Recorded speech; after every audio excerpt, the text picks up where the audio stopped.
Carta de Paulo aos Filipenses, capítulo 2.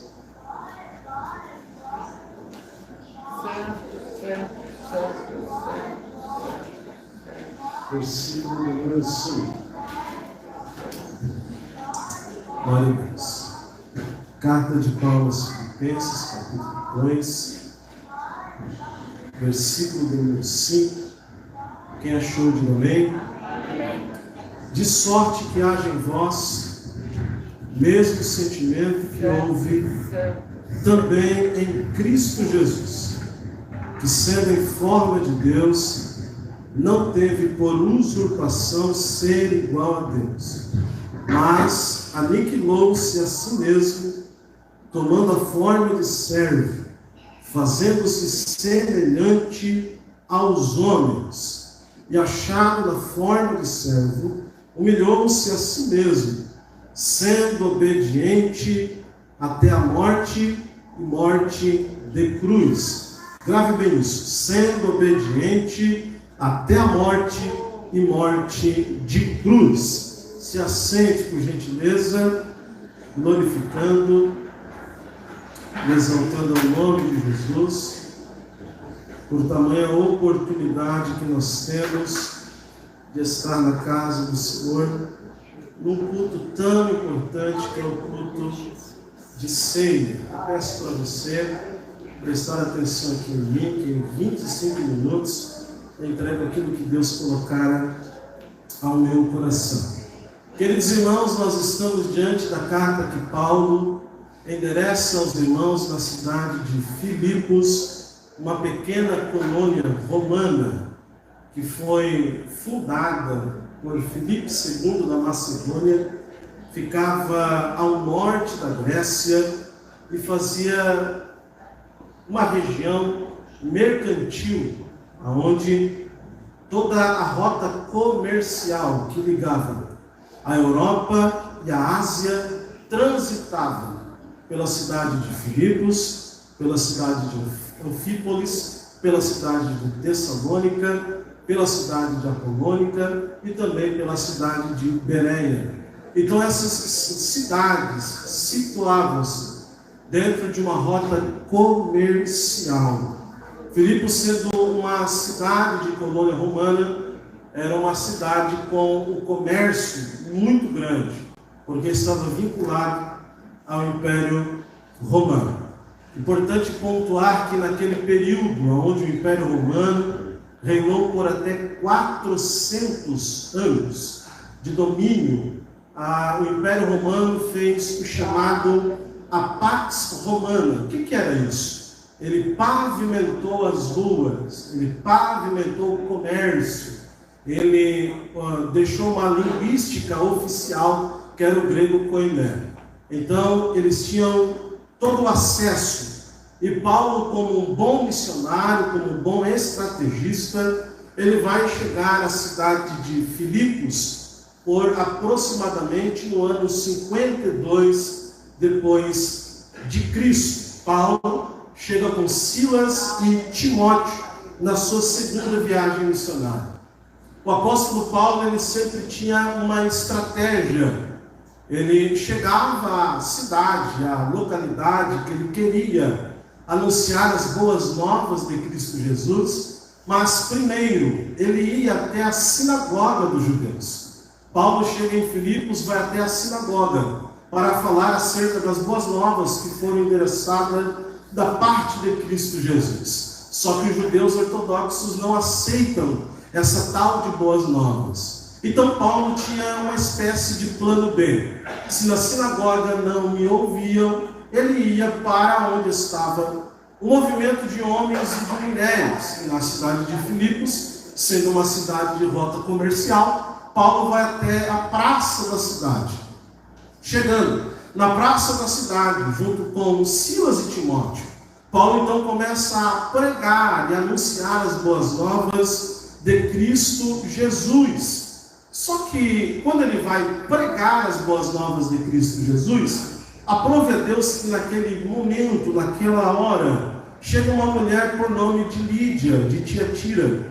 Paulo vai pregar e vai anunciar as boas novas. O Evangelho ele é tão poderoso, ele é tão impactante, que aquela mulher que era comerciante de púrpura passa por ali e ouve as boas novas do Evangelho e ela coloca no seu coração. E o poder do Evangelho é tão poderoso,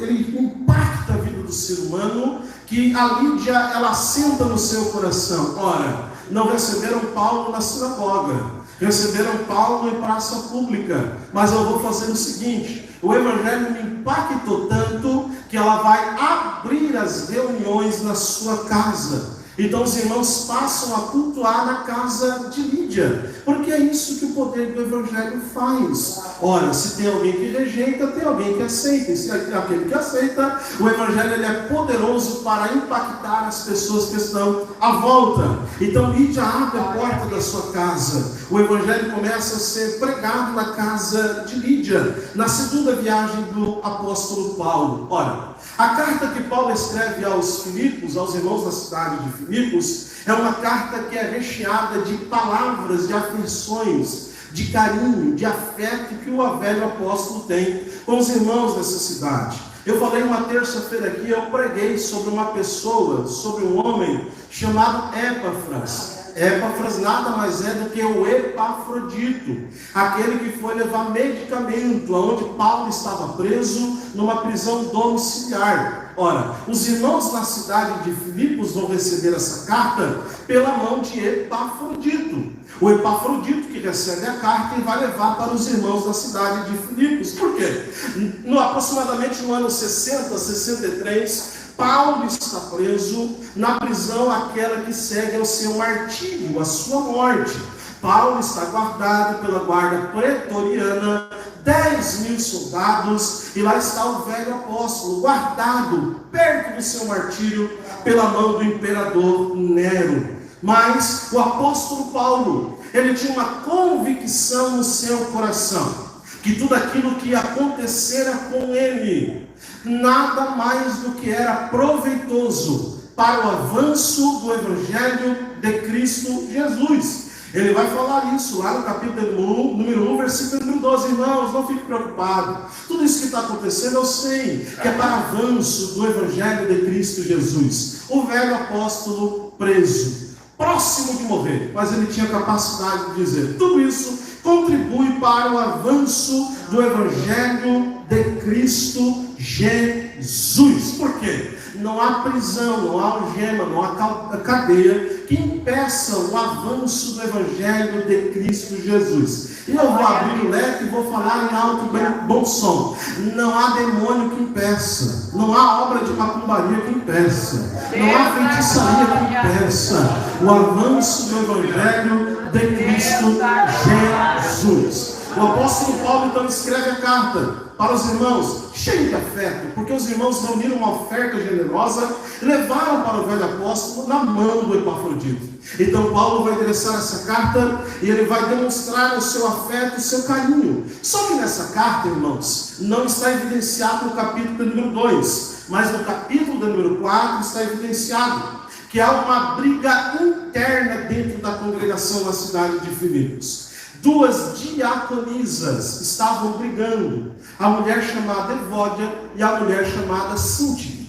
Duas diaconisas que ajudavam o ministério na cidade de Filipos. Essas duas mulheres estavam brigadas, alguns historiadores dizem que elas estavam indo quase para a causa judicial. Só que o apóstolo Paulo, ele vai abrir o capítulo número 2, no versículo 5 que nós lemos, e eu vou acelerar aqui para chegar naquilo que Cristo quer falar conosco. Paulo começa a dar um exemplo para essas mulheres. Essas mulheres já estão brigando no capítulo número 2, mas Paulo vai dar nome no capítulo número 4. E no capítulo número 2, Paulo vai dizer a essas mulheres o seguinte: de sorte que haja em vós o mesmo sentimento que houve em Cristo Jesus. Paulo está dizendo para essas mulheres e para os irmãos dessa igreja o seguinte: que Cristo deve ser o nosso maior exemplo. Cristo deve ser o nosso modelo. Paulo está evidenciando o seguinte para nós aqui nessa noite: a vida de Cristo deve ser um modelo para a igreja. A vida de Cristo deve ser um modelo para a igreja da atualidade. Então Paulo está dizendo: irmãos, irmãs, parem de brigar.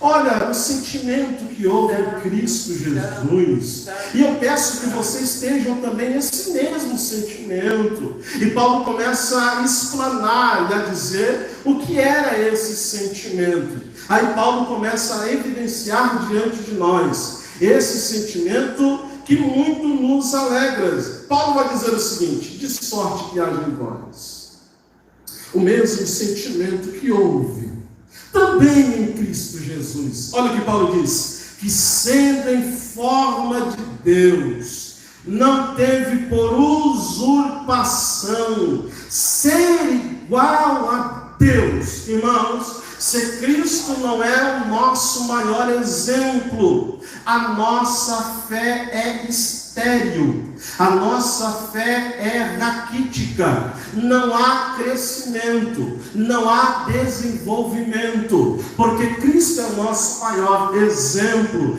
Cristo vai dar exemplo de perdão, Cristo vai dar exemplo de amor, Cristo vai dar exemplo de afeição, Cristo vai dar exemplo em todas as áreas. E Paulo está gritando em alto e bom som, rompendo a linha do tempo e chegando na igreja contemporânea e dizendo o seguinte: Cristo deve ser o seu maior exemplo. Cristo deve ser o meu maior exemplo. Por que, Paulo? Porque ele não teve por usurpação ser igual a Deus. Irmão, isso era para você dar glória a Deus conosco, porque ele, sendo em forma de Deus, não tem usurpação ser igual a Deus. Entende isso aqui? Cristo, ele abriu mão dos seus direitos. Cristo, ele abriu mão da glória que lhe envolvia. Teologicamente falando, Cristo e Deus, eles eram igual. A Trindade é igual, os mesmos atributos. Cristo era coigual a Deus, era coeterno como Deus. Mas Cristo, ele abriu mão dos seus direitos e resolveu descer nessa terra. João capítulo 17, verso 5, é o Cristo falando. A mesma glória que estava no Pai era a mesma glória que também estava em mim. Ou seja, Cristo, ele era igual a Deus, a mesma eternidade. Ele era igual ao Senhor. Glória a Deus. Aleluia. Só que a expressão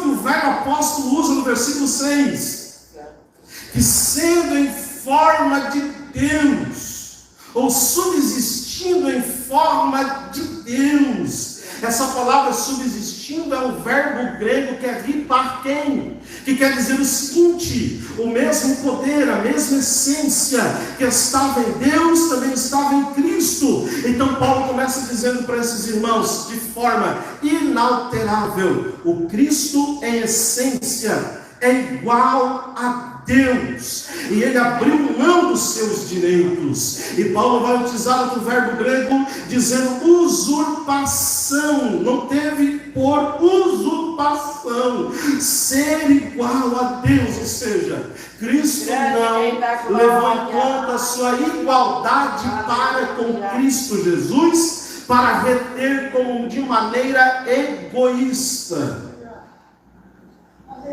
Cristo, ele usou, obrigado, viu? Cristo, ele não usou a sua igualdade para com Deus, para agir de maneira egoísta. A palavra usurpação é harpagnus no grego, e essa palavra quer dizer o seguinte: que Cristo arrebatou-se, asferrou-se, ou seja, ele privou-se momentaneamente da glória que estava no Pai e da glória que estava nele, e ele resolveu pisar nessa terra. Sabe o que Paulo está dizendo? Ele não perdeu a sua divindade, ele continua sendo Deus, mas ele resolveu encarnar, se vestir de pele humana e colocar os pés nessa terra. Jesus não se agarrou aos seus privilégios de ser igual a Deus, mas ele abriu mão e disse: não, eu vou descer na terra para dar salvação à humanidade. Eu vou me vestir de pele humana para dar salvação para aquele que está perdido. Isso é para você dar glória a Deus, mas tudo bem.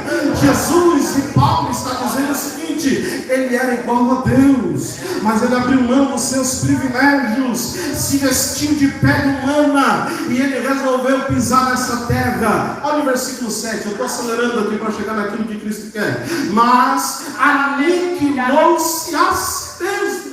Glória a Deus. A palavra aniquilar-se é keno no grego. Essa palavra aniquilar-se traz a ideia de que ele se esvaziou-se momentaneamente, privou-se da glória que estava sobre ele. Para que, Paulo? Tomando a forma de servo, fazendo-se semelhante aos homens. Grande Rei da Glória. Será para você dar glória a Deus? Será para você exaltar a Jesus? Paulo está dando uma informação que salta ao nosso coração. Ele aniquilou-se, ele se esvaziou-se da glória que estava sobre ele, não perdendo a sua divindade, e ele resolveu descer na terra e tomar a forma de servo e ser semelhante aos homens. O mesmo Cristo disse lá em Marcos capítulo 10, versículo 45, que ele veio para servir e não para ser servido. Aleluia. Mas você não parou para pensar? Que Cristo abriu mão dos seus privilégios. Que Cristo privou-se momentaneamente da glória que estava no Pai e nele também, para colocar os pés nessa terra, tomando a forma de servo, ser semelhante a um homem. Isso era para você dar um salto da cadeira e dar glória a Deus. Por que Cristo fez isso? Cristo fez isso por mim e por você. Cristo fez isso por mim e por você. Nós que temos a capacidade, segura aí, irmão, vai dando aleluia ou vai dando aleluia, mas dá aleluia. Cristo, ele privou-se, asferrou-se, esvaziou-se da sua glória, tomou a forma de servo semelhante ao homem por causa de mim e de você. E nós temos a capacidade de trocar a Cristo por algumas horas em mídias sociais, no Instagram. Não é para você dar glória a Deus mesmo, é para você fazer uma perspectiva, é tudo isso. Nós temos a capacidade de trocar a Cristo por algumas horas no Instagram. Nós temos a capacidade de trocar a Cristo por algumas horas na frente da televisão. Nós temos a capacidade de trocar a Cristo por alguns momentos que gera prazer momentâneo ao nosso coração. Enquanto Cristo, o Rei da Glória, o Senhor dos Senhores, aquele que está sentado à destra do Pai, ele desceu na terra. Ele vestiu-se de pele humana. Ele veio como servo para servir e não ser servido. Isso era para você dar glória a Deus. E nós temos a capacidade de trocar a Cristo por alguns momentos de prazer visíveis aos nossos olhos, a concupiscências dos olhos. Rei da glória, aleluia, Jesus. Não é para você dar glória a Deus. É para você analisar. Nós estamos vivendo um perigo da igreja da atualidade. Se você ligar qualquer aparelho de televisão, vou demonstrar uma ideia bem prática para você. Se você ligar a sua televisão, seja em qualquer horário, você vai ver várias propagandas, fazendo o quê? Noticiando produtos. Para quê? Para que gere em nós prazer. Me diz qual é a lógica de alguém trocar todo ano de carro, se leva ao mesmo lugar. Me diz qual é a lógica, todo ano alguém trocar de um aparelho telefônico, se faz as mesmas funções. Me diz qual é a lógica de nós trocarmos algo que está sendo evidenciado diante dos nossos olhos, se faz as mesmas funções. A igreja da atualidade, escute isso aqui, está sendo gravado, graças a Deus. A igreja da atualidade, ela está sentando-se na cadeira. E nós estamos vivendo um período de uma igreja telespectadora.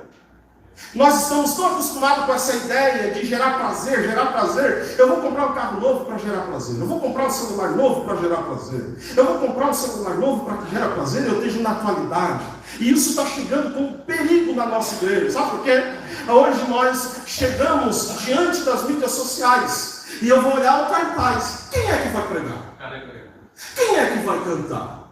Ora, se for o fulano que vai pregar, isso vai me gerar prazer. Então eu vou no culto.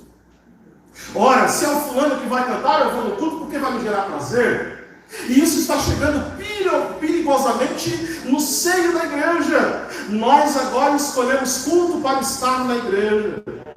Se é fulano que vai pregar, eu vou. Se é ciclano que vai cantar, eu vou. Só que entenda uma coisa. Cristo abriu mão dos seus privilégios. Cristo vestiu-se de pele humana. Cristo veio como servo. Aleluia. Por causa de mim e de você. E nós, desculpa a expressão, banalizamos o culto. Só vamos no culto que vai gerar prazer para nós. Se não gerar prazer para mim, eu não vou, eu fico em casa. É como isso aí, não preciso falar. Só que Cristo, ele não teve opção em trocar. E eu costumo brincar e dizer, Rocha, que Cristo trocou o melhor culto pelo pior culto. Que Cristo trocou os melhores louvores pelos piores louvores. Entende? A mesma glória que estava em Deus estava em Cristo. Ele estava diante dos seres angelicais, aonde dia e noite estão diante do Senhor. Santo, Santo, Santo é o Senhor dos exércitos. Continuamente, Santo, Santo, Santo é o Senhor dos exércitos. O culto que é feito no céu é todo dia assim, 24 horas dentro do nosso relógio. Santo, Santo, Santo é o Senhor dos exércitos. Eu vou repetir porque está bom aqui. Santo, Santo, Santo é o Senhor dos exércitos. Cristo trocou esse culto pelo pior culto. Onde nós muitas vezes escolhemos quem vai cantar, escolhemos quem vai pregar, um cardápio diante de nós e achamos que estamos dentro de um restaurante e dizendo agora, vamos ver o que vai saciar a minha fome. Só que Cristo, ele resolveu dizer, não, eu não abro mão de você, eu abro mão dos meus privilégios, eu desço como servo, eu me visto de pele humana, para você ser alvo do céu.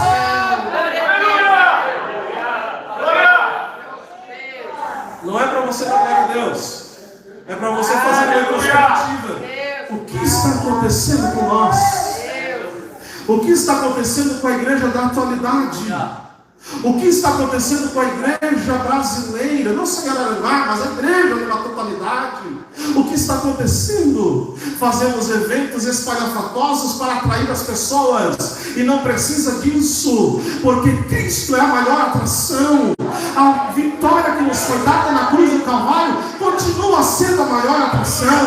A proposta de salvação continua sendo a maior atração. Aleluia. Glória a Deus. Olha para cá. Cristo trocou o melhor culto pelo pior culto. A melhor adoração pela pior adoração. Entende?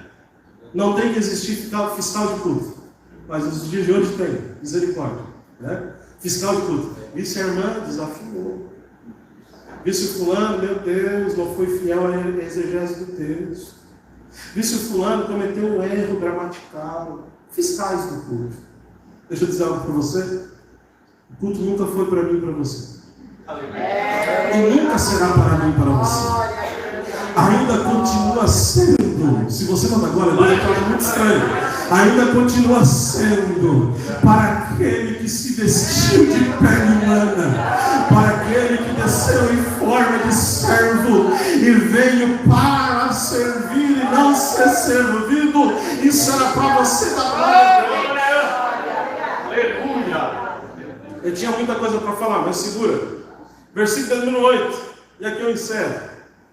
Paulo diz que haja em vós o mesmo sentimento que houve em Cristo Jesus, que não teve por usurpação ser igual a Deus, ou ser em forma de Deus, mas aniquilou-se a si mesmo, tomando a forma de servo, fazendo semelhante aos homens, e achado na forma de homem, humilhou-se a si mesmo, sendo obediente à morte de cruz.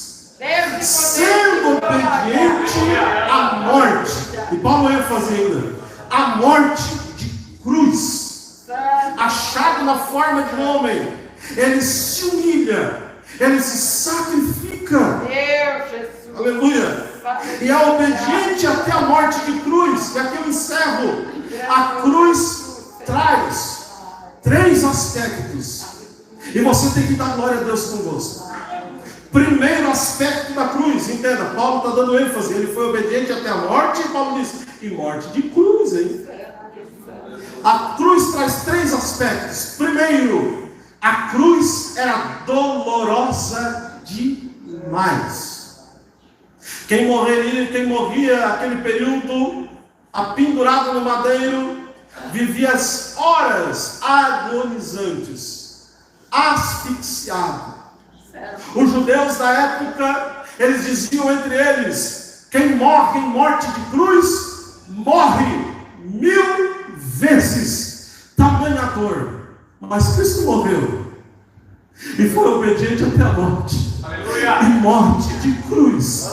Primeiro aspecto, a cruz era dolorosa demais. Mas ele foi morto até, ele foi fiel e foi obediente e morreu em morte de cruz. Segundo aspecto da cruz, a cruz era ultrajante, ou a cruz era vexatória, a cruz era humilhatória, a cruz trazia um sinal de humilhação. Por quê? Cristo estava sendo crucificado como um malfeitor. Aquele mesmo período que Jesus vem montado na jumentinha, passa pelo vale de Cedron, passa pelo túmulo de Zacarias, chega às portas de Jerusalém, e os homens, as mulheres recebem hosannas, bem-vindo ao rei. Agora ele vai fazer o mesmo trajeto como sinal de humilhação, carregando a parte horizontal da cruz e sendo cuspido, esbofeteado, humilhado. A cruz era sinal de humilhação. Terceiro aspecto para você dar glória a Deus convosco. A cruz era sinal de maldição. Não para pensar, irmão. Para pensar comigo. Aleluia.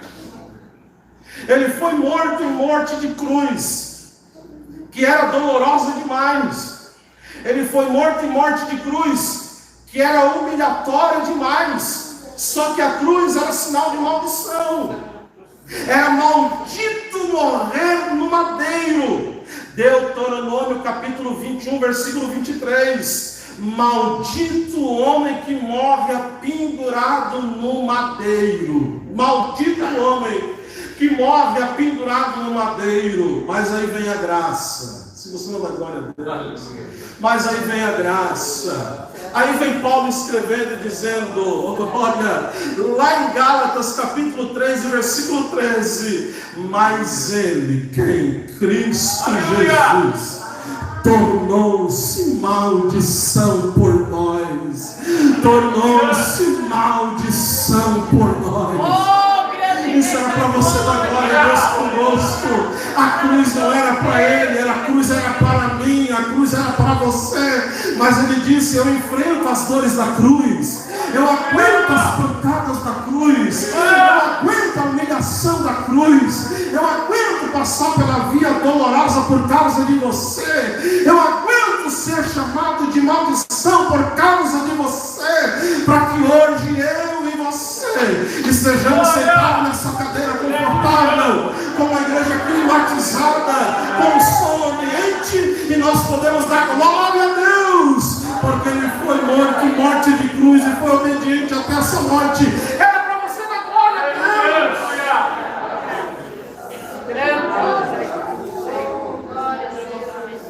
Aleluia. Era para você dar glória a Deus. Era para você sair dessa cadeira dizendo: obrigado, Jesus. Eu não mereço, não merecia e continuo não merecendo, mas foi a sua graça que me alcançou. O Senhor morreu de uma morte mais terríveis naquele período por causa de mim. O Senhor foi humilhado por causa de mim. Imagina o Rei da Glória, o Senhor do Senhor. Aleluia.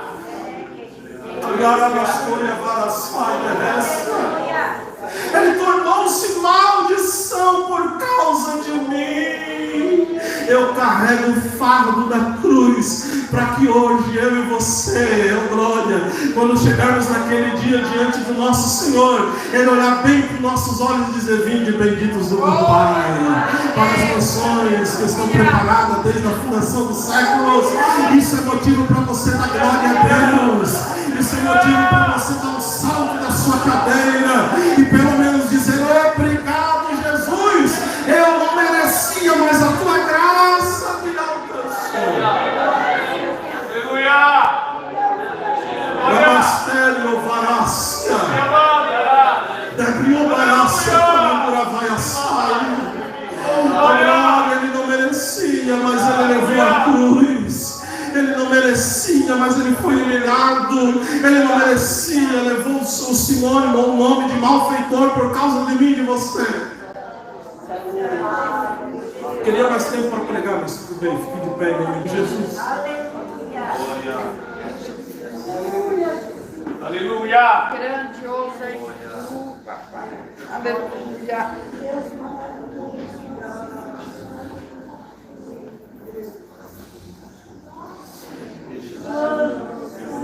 Aleluia, aleluia, aleluia. Eu estou dando tempo para você glorificar o Senhor. Glória. Eu estou dando tempo para você exaltar o nome de Jesus. É o culto de fazermos uma introspectiva com nós mesmos. É o culto de nós fazermos uma análise de como está a nossa vida diante de Cristo Jesus. Diante de tão bem-aventuranças que Ele fez por nós. De tantos benefícios que fomos alvos. Era para você fazer uma introspectiva e dizer pelo menos: obrigado, Jesus. Era para pelo menos você dizer: eu te agradeço, Jesus. Era pelo menos para você dizer: obrigado, Senhor. Aleluia. Era pelo menos para você levantar uma das suas mãos e dizer: Jesus, obrigado por morrer na cruz por mim. Oh, Rei da glória. Era pelo menos para você levantar uma das mãos o mais alto que você pode e dizer: obrigado, Senhor. Eu não merecia e eu não mereço ser alvo da sua graça. Se não for a sua misericórdia sobre mim, eu vivo à mercê das algemas do pecado. Mas o Senhor morreu na cruz e me pôs em liberdade. Por isso eu quero te exaltar, eu quero te glorificar, eu quero bendizer ao seu nome. Glória a Deus. Stênio, Varasca. Não, se isso não provoca uma reação dentro de você, isso não provoca um ato de gratidão dentro de você, agradeça ao Cristo, agradeça ao Cristo. Oh, glória a Deus, oh, glória a Deus, oh, glória a Deus. Agradeça ao Cristo. Um minuto para você agradecer ao Senhor. Um minuto para você